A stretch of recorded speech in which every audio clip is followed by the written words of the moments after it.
우리 오늘 귀한 목요 채플 예배에 함께 나누실 하나님의 말씀은 갈라디아서 1장 11절로 24절 말씀입니다. 신약성경 302쪽에 있습니다. 갈라디아서 1장 11절로 24절 말씀을 우리 한 절씩 교독하도록 하겠습니다. 제가 먼저 봉독합니다. 형제들아, 내가 너희에게 알게 하노니 내가 전한 복음은 사람의 뜻을 따라 된 것이 아니니라.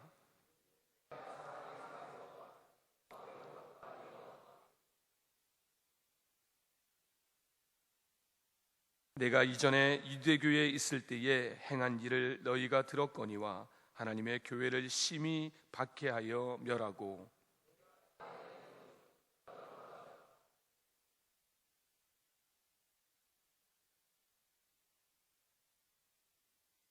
그러나 내 어머니의 태로부터 나를 택정하시고 그의 은혜로 나를 부르시니가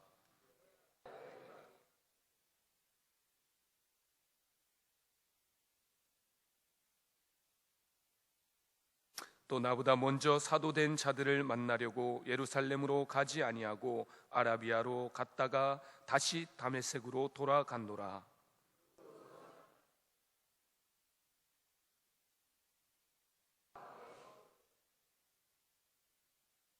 네, 가능하면 맞춰서 읽겠습니다. 주의 형제 야고보 외에 다른 사도들을 보지 못하였노라.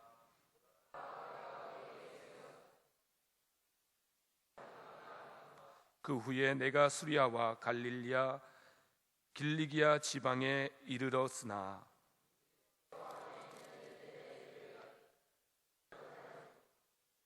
다만 우리를 박해하던 자가 전에 멸하려던 그 믿음을 지금 전한다 함을 듣고 나로 말미암아 하나님께 영광을 돌리리라. 아멘.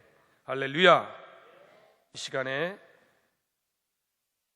스페셜 게스트 우리 김동문 목사님께서 나오셔서 징검다리라는 제목으로 말씀 전해 주시겠습니다.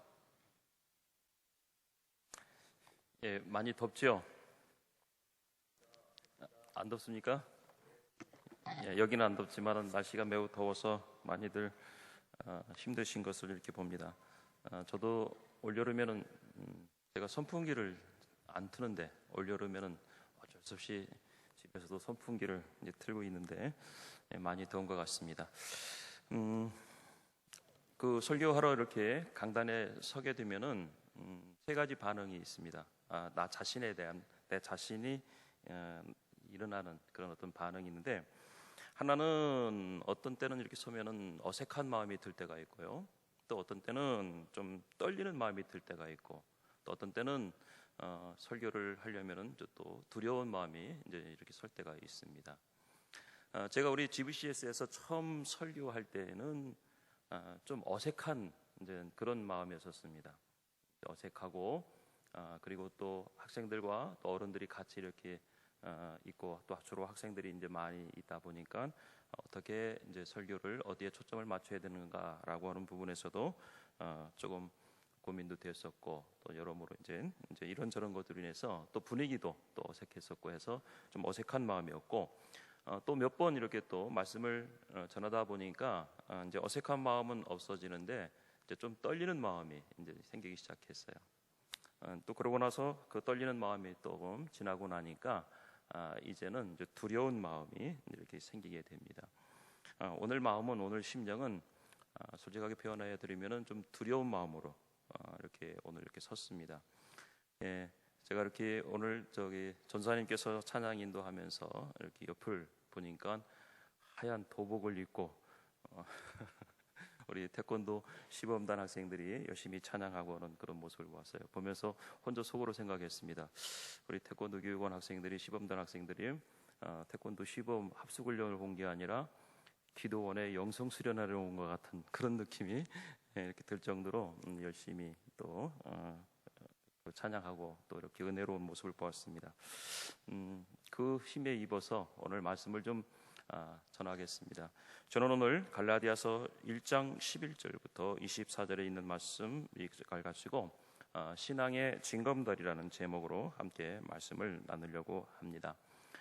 기독교계의 한 잡지가 예수님을 믿지 않는 사람들에게 우리 기독교인들을 어떻게 보고 있는가, 바라보고 있는가, 예수를 믿지 않는 사람들의 눈에 우리 기독교인들이 어떻게 비춰지고 있는가, 이제 그 내용을 이렇게 설문으로 조사했습니다. 근데 결론부터 말씀을 드린다면은 그 설문 결과가 아주 좀 씁쓸합니다. 뭐 여러분들도 이 예상을 하고 계시겠지만은 좀 가슴이 아플 정도로 좀 씁쓸한 이제 그런 결과가 나왔어요. 그 중에 하나가 뭐냐면은 교회에서는 어떨런지 모르지만 이기적인 경우가 많다라고 하는 그런 그 응답이 31.4%가 이렇게 나왔습니다. 그리고 이제 생활에는 성실하긴 하지만 그러나 인격적으로는 문제가 있다라고 하는 응답도 22.9%가 이제 그렇게 나왔고, 그리고 또 하나는 어떤 내용이냐면은 믿지 않는 사람들보다 더 위선적이고 자기 중심적으로 보였다라고 하는 이제 그런 응답이 이제 18.6%가 나왔습니다. 그리고 모범적인 생활 태도와 인격이 느껴져 사귀고 싶다, 좋은 부분이죠. 그런데 안타깝게도 제일 낮은 17.1%라고 하는 그런 이 결과가 나왔습니다. 지금 우리의 시대가 우리나라에서 지금 우리 기독교인들, 우리 기독교를 바라보는 시선이 곱지가 않죠. 긍정적이지가 않고 부정적인 이제 그런 이 모습을 우리가 이제 많이 보게 됩니다. 물론 우리 그런 어떤 그 결과에 대해서 우리 교회의 책임이다, 또 우리 기독교인들의 그런 이 책임이다라는 그런 그 이야기를 많이 하게 됩니다. 우리가 그런 말을 할 때마다 우리들 자신들이 부끄러워하면서도 우리 자신들이 또 그런 우리들의 모습에 난처해하면서도 궁여지책으로 또 이렇게 하는 이야기들이 그런 그 책임을 이제 그렇게 이야기하는 경우들을 많이 보게 됩니다. 그러나 저는 좀 더 구체적으로 말씀을 드리면은 그런 모든 우리 기독교인의 이 믿지 않는 사람들에게 시선에 곱게 미치지 못하고 긍정적으로 비치지 못하는 부분은 물론 우리의 잘못도 우리의 부족함도 분명히 있습니다. 그러나 또 이 사회가 시대가 또 이제 그렇게 분위기를 만들어가고 또 그렇게 조정하고 하는 그런 부분들도 없지 않아 있지요. 그러나 이제 그런 것보다는 저는 이렇게 말씀을 드리고 싶습니다. 믿지 않는 사람들이 우리 기독교인들에 대한 시선이 곱지 않은 것은 우리들 나 자신의 책임의 문제라고 봅니다. 교회의 책임도 아니고 어떤 단체의 책임도 아니고 바로 나 자신, 예수를 믿고 예수를 믿는다라고 하고 내가 크리스찬이라고 말하고 있는 바로 나 자신의 책임이 아닌가 싶습니다. 그런 면에서 볼 때에 우리가 많은 사람 앞에, 예수를 믿는 사람 앞에나 또 믿지 않는 사람들 앞에서나 또 어떤 누구 앞에 설 때마다 두렵고 떨리는 마음으로 우리가 서야 됩니다. 제가 오늘 우리 여러분들한테 설교하기 전에 오늘 제가 두렵고 떨리는 마음으로 선다라고 하는 그런 마음으로 지금 이 시간 이렇게 섰다라고 하는 것은 바로 그냥 지금 현상이 그렇다라는 것이 아니라 제가 여러분들 앞에 설교를 이제 몇 번씩 하다 보니까 여러분들 앞에 제가 어떻게 비춰지는가라고 하는 그런 부분에서 제가 두렵고 떨린다는 거죠. 제가 여러분들 눈에 제가 어떻게 비춰졌고, 그렇다고 한다면 그런 어떤 제가 지금 설교하는 저를 여러분들이 어떤 눈으로 어떤 마음으로 쳐다보면서 오늘 저를 통해서 전해지는 하나님의 말씀을 들을까 하는 그런 생각, 그런 것들 때문에 두려운 거지요. 그 얘기는 다름이 아니라 제가 우리 여러분들 앞에서 살아왔던 행동했던 것들에 대한 그런 책임을 지금 저는 제 자신에게 묻고 있는 그런 모습인 거죠. 여러분들 앞에서 제가 설교를 할 만큼 하나님의 말씀을 전하고 여러분들에게 은혜를 끼칠 만큼 내가 여러분들 앞에 책임감 있는 행동을 해왔고, 또 여러분들이 볼 때에 저 김 목사는 그래도 정말로 괜찮다, 저 김 목사는 하나님의 말씀대로 살려고 또 행동하려고 했던 그런 모습이 있다라고 그렇게 여겨지고 그렇게 느껴지는 그런 시선으로, 그런 마음으로 오늘 여러분들이 말씀을 들을는지, 아니면은 설교는 저렇게 해도 저 김 목사 생활이라든지 말은 엉뚱하고 틀리고 이중적이고 이런 모습이다라고 판단하면서 들을는지, 이제 그런 부분에서 제가 이제 두렵다라는 거죠. 그래서 설교를 자주 한다는 것도 사실 그런 면에서 좀 부담스럽고 이제 두려운 마음이 생기긴 합니다. 자, 이런 면에서 오늘 저는 바울 사도가 한 이야기를 좀 들려드리고 싶어요. 바울 사도는 고린도전서 11장 1절에서 이런 그 믿음의 어떤 그 모습에 대해서 이렇게 설명하고 있습니다. 내가 그리스도를 본받은 자가 된 것 같이 너희는 나를 본받는 자가 되라. 그렇게 말하고 있습니다. 여러분들, 우리 그리스도인들은 세상의 빛이요 소금이라고 말을 합니다. 다시 말하면 어떤 역할이 있다는 거죠. 우리 그리스도인들은 내가 원튼 원하지 않든 어떤 그 역할론을 많은 사람들이 기대하고 있다라는 겁니다. 우리 크리스찬에 대한 그런 어떤 그 역할을 예수를 믿지 않는 사람들도 너희들은 크리스찬이니까 크리스찬의 역할을 해야 되지 않냐? 크리스찬의 어떤 그런 그 이 바탕을 너희들이 보여줘야 되지 않느냐라고 하는 바로 그것을 우리에게 말 없이 소리 없이 무섭게 주문하고 있다라는 겁니다. 오늘 우리 그리스도인들도 마찬가지죠. 우리가 흔히 말하는 교회 안에서도 우리가 어떤 그 믿음의 공동체 안에서도 그렇잖아요. 리더, 목사님들에게, 담임 목사님 또 리더들에게 우리가 원하고 바라는 건 말은 않지만은 그 바라는 눈은 뭡니까? 본을 보여주는 거지요. 목사님이 뭔가 우리 성도들보다 다른 모습을 보여주기를 원하는 그런 마음인 거죠. 마찬가지로 세상은 지금 오늘 우리에게 그런 역할을 지금 원하고 있다는 거예요. 그래서 바울 사도는 오늘 고린도 교인들에게 이야기하기를 내가 그리스도를 본받은 자가 된 것 같이 너희는 나를 본받는 자가 되라 라고 그렇게 이야기하고 있습니다. 여러분들, 말 그대로 저와 오늘 우리 여러분들은 그리스도를 본받는 자, 그리스도를 닮아가는 자, 또한 저와 오늘 우리 여러분들은 그리스도를 보여주고 나타내 보이는 그런 그 이 사람들, 바로 그런 사람들이 우리가 크리스찬, 그리스도인이라고 그렇게 이야기합니다. 여러분들, 그리스도인이라는 말을 잘 아시죠? 무슨 뜻인지. 예수님처럼 그리스도처럼 살아가는 사람들, 그리스도처럼 행동하는 사람들, 그리스도처럼 말하는 사람들, 그리스도처럼 생각하는 사람들, 이런 이 사람들을 불러서 통틀어서 그리스도인이라고 하는 별명이 붙게 되어졌죠. 사랑하는 우리 여러분들이요, 오늘 우리가 정말로 내 자신이 내 스스로에게 내가 그리스도인이라고 우리가 말할 수 있다라고 한다면은 저와 오늘 우리 여러분들은 정말 누군가에게, 어떤 누군가에게 정말로 예수 그리스도의 그런 그 닮아가는 우리의 삶을, 그 모습을 보여주고 나타낼 수 있는, 그것이 오늘 우리 그리스도인의 진정한 그 모습이고 능력이 아닐까 싶어요. 옛날 그 이 유머에 그런 얘기 있잖아요. 우리 기독교인들이 물에 빠져 죽으면은 주둥이만 둥둥 뜬다고. 예, 얼마나 이렇게 그 말을 잘하고 그 말에 능숙하면은 이제 그런 이야기까지 나왔겠어요. 정말 그런 것 같아요. 예, 그 얘기는 오늘 우리가 말과 행동에 우리가 합당치 않다, 합하지 않고 있다라고는 그런 그 부분이 되겠죠. 어쨌든 오늘 우리의 믿음의 삶 속에서 내 자신이 바로 예수님을 발견하지 못한다고 하면 그것도 문제가 있고, 또 다른 사람들이 내 삶 속에서 바로 예수님을 발견하지 못하는 그런 내 삶을 살고 있다라고 한다면, 그 모습을 비춰주고 있지 못한다고 한다면 오늘 그 또한 우리의 문제가 아닌가 싶습니다.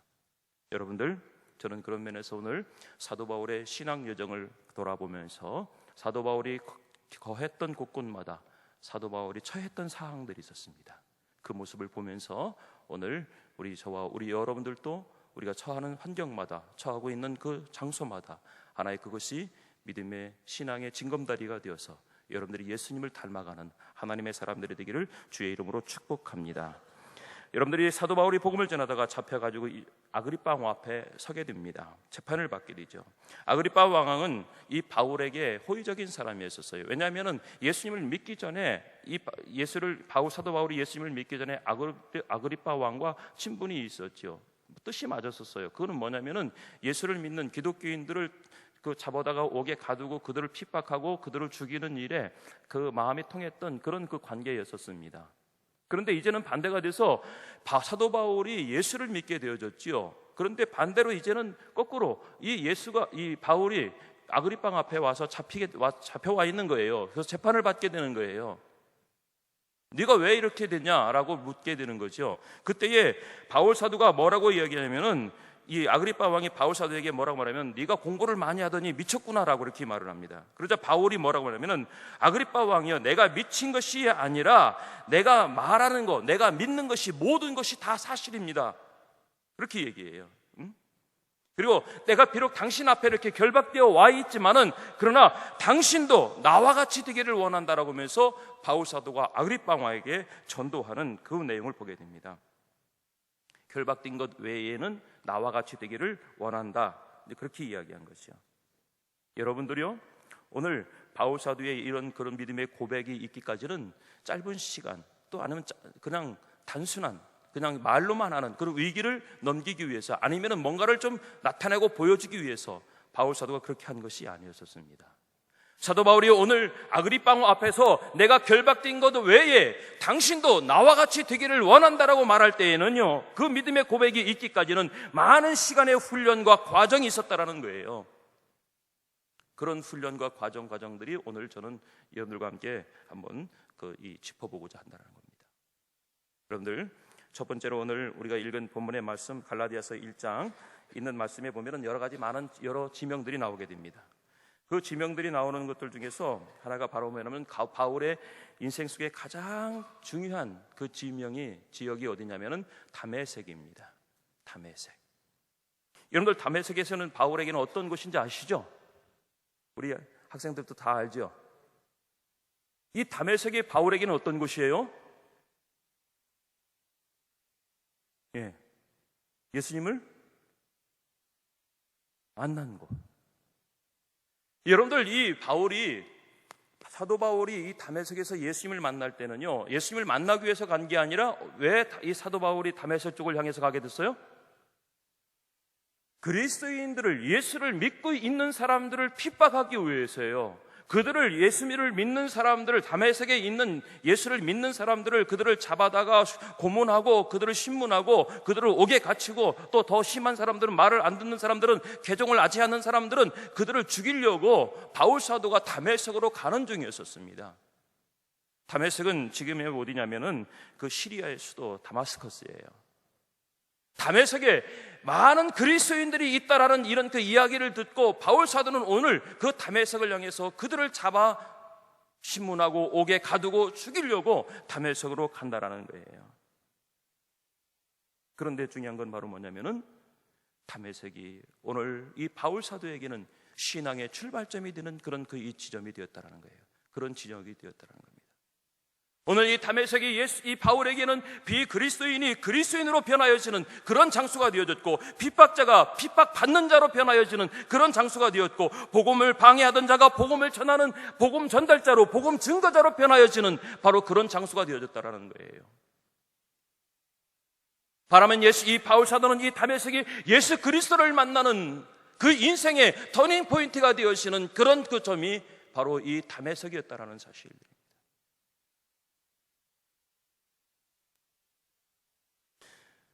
여러분들, 어떤 지역이, 때로는 어떤 그런 그 환경이 그 인생의 터닝 포인트를 만들어주는 경우도 있지만은, 그러나 어떤 사람을 만나면 그 어떤 사람을 만났을 때도 그 인생의 터닝 포인트가 되어지는 경우들도 많이 있죠. 저는 이 바울 사도가 다메섹이라는 이 지역에서, 이 지역에 그런 성격이 있는 지역이라 예수님을 만났다라기보다는요, 그 전에 사도행전 이 7장에 보면, 6장 7장에 보면 어떤 이야기가 있습니까? 사도 바울이 가장 악독하게 활동하던 그런 장면들이 사도행전 6장 7장에 나오는데, 그 중에 바로 어떤 얘기가 나오냐면 스데반 집사를 잡아다가 그를 돌로 쳐 죽이는 그런 장면의 이야기가 나와요. 그리고 많은 사람들이, 사도 바울에 의해서 움직이는 사람들이 이 스데반 집사를 잡아다가 그 중앙에 놓고 돌로 쳐고선 다 죽어가는 그 모습을 누구 앞에 갖다 놓습니까?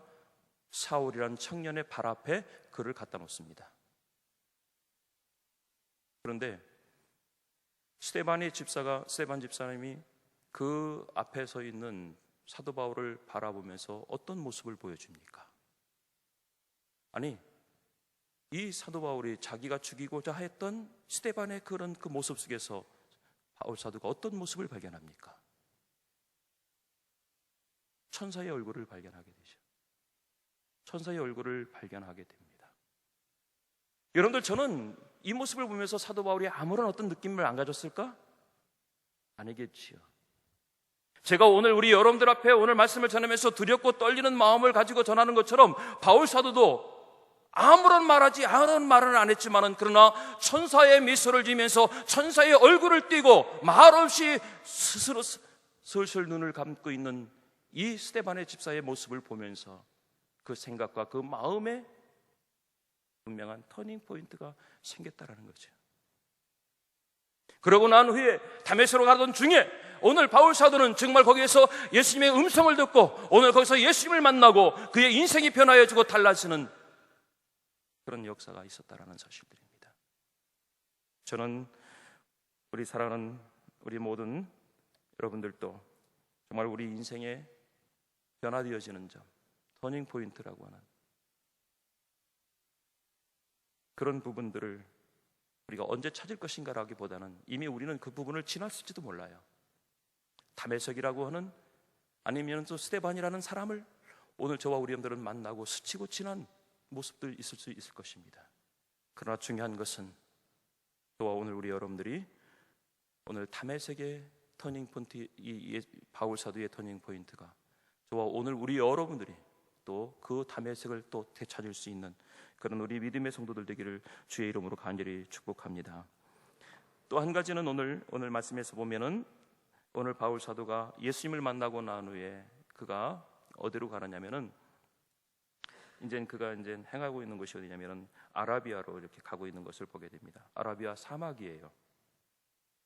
바울은 부활의 예수님을 만난 후에 바로 예루살렘으로 가지 않고 바로 그가 간 곳은 아라비아 사막이었습니다.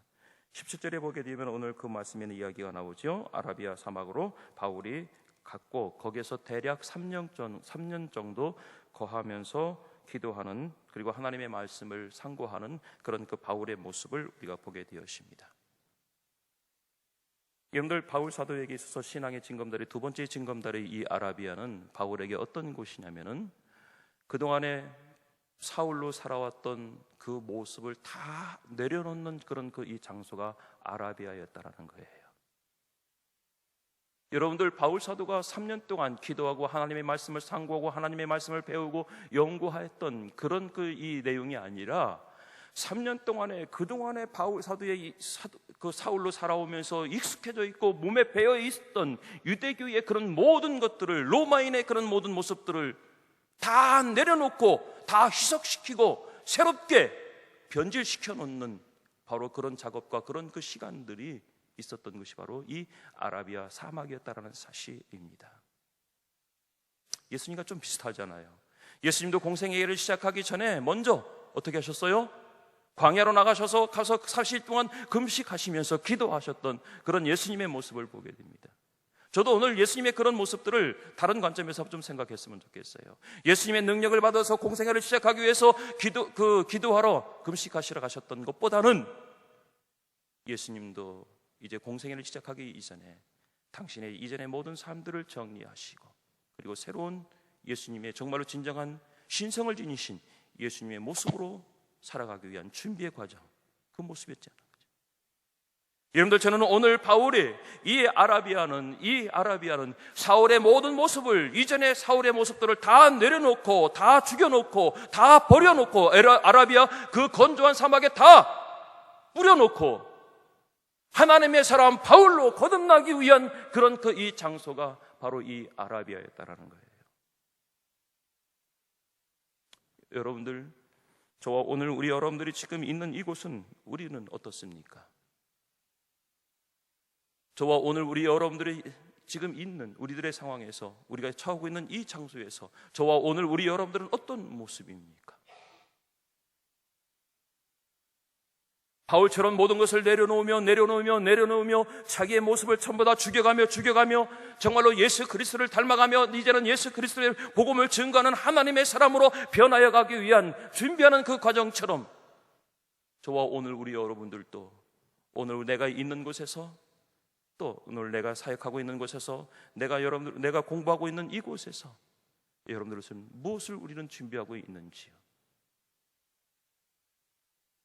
뭔가 목적과 꿈을 향해서 나가기 위한 준비도 중요하지만 그러나 더 중요한 것은 바울 사도가 다메섹에서 예수 그리스도를 만나고 난 후에 자기의 잘못과 허물과 자기의 부족함을 깨닫고 그 모든 것들을 아라비아에 내놓는 모습처럼 저와 오늘 우리 여러분들도 내 갖고 있는 나의 모습들, 오늘 다른 사람이 볼 때의 눈으로 비춰볼 때에 부정적이었던 나의 모든 모습들을 내려놓을 수 있는 그런 저와 오늘 우리 여러분들이 되기를 주의 이름으로 간절히 축복합니다. 여러분들, 오늘 우리는 바울 사도는 또한 이 아라비아에서 하나님의 말씀을 상고했죠. 우리 그 태권도 시범단이 그 시범 그 연습하기 전에 이렇게 아침에 이렇게 말씀을 먼저 통독하고 상고한다는 얘기를 들었어요. 정말 멋진 모습입니다. 저도 그렇게 못하고 있는데. 여러분들, 다만 바울 사도가 아라비아에서 하나님의 말씀을 지식을 갖기 위해서 그 말씀을 보고 배웠을까요? 저는 그렇지 않다고 봅니다. 그게 아니라 바울 사도는 이전에 자기가 잘못 알고 있었던 것들을 바로 알기 위함, 그것을 이전에 자기가 잘못 행하고 잘못 말하고 있었던 것을 고치기 위해서 바울 사도는 하나님의 말씀을, 복음을 상고하고 있었다는 사실들이에요. 여러분들이 오늘 우리 하나님의 이 말씀은 내가 묵상하든지 아니면 누구를 통해서 그 말씀을 듣든지 그 말씀은 나를 향해야 된다는 거예요.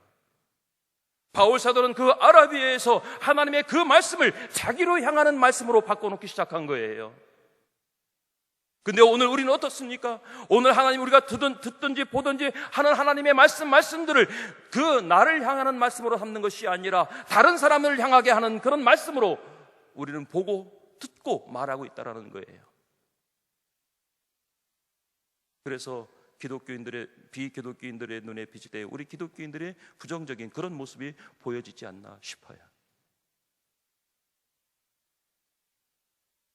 사랑하는 우리 여러분들이요, 하나님의 말씀을 들을 때는 그 말씀은 나를 향한 말씀이 되어야 되고, 말씀을 상고하고 묵상할 때도 그 말씀은 나를 향하는 바로 그런 말씀이 되어야 된다는 거예요. 바울 사도는 아라비아 사막에서 그런 연습을 한 거예요. 그리고 그 모든 것들을 바울 사도의 고백처럼 로마의 시민권, 탁월한 어떤 그런 그 학문, 그 모든 것들을 다 배설물로 여기겠다라고 고백하기까지는 아라비아에서의 3년의 세월이 그가 그 모든 것들을 내려놓도록 했다라는 거예요. 저는 우리 믿음의 성도 여러분들이 아라비아에서의 바울의 사도처럼 오늘 저와 우리 여러분들도 바로 이러한 믿음의 징검다리가 있는 우리 여러분들이 되기를 주의 이름으로 간절히 축복합니다. 또 한 가지는 예루살렘입니다. 바울의 예루살렘이에요. 바울이 아라비아 사막에서 3년을 지낸 후에 그가 찾은 곳은 바로 예루살렘이었습니다. 그곳에는 초대교회의 모태가 되는 예루살렘 교회와 그 성도들이 있는 그곳이 바로 이 예루살렘이죠. 바울 사도는 보름 동안 거기서 머물면서 베드로와 야고보를 만나게 되었습니다. 여러분들, 이 두 사람은 그 당시에 신약교회를 이끌고 있는, 초대교회를 이끌고 있었던 그 대표적인 그런 어떤 이 리더자들이죠. 사도행전 15장에 보면은 바로 이 최초의 이 교회의 공예의 회장이 되어지는 내용이 있는데, 그 내용이 누구냐면은 바로 야고보였었습니다. 그만큼 유력자들을 바울이 바로 이 예루살렘에서 베드로와 야고보를 만나게 되었습니다. 그리고 거기에서 바울 사도는 검증을 받게 돼요. 어떤 검증을 받게 됩니까? 이제는 사울이 아니라 이제는 복음을 전하는 바울로 변하여진 사람이기 때문에 이 사람이 어딜 가든지 그리스도인들은 두려워하지 말라, 무서워하지 말라. 이제는 사울이 아니라 이제 이는 바울이다라고 인정받는, 검증받기 위해서 바울 사도는 예루살렘으로 갔다라는 사실이에요.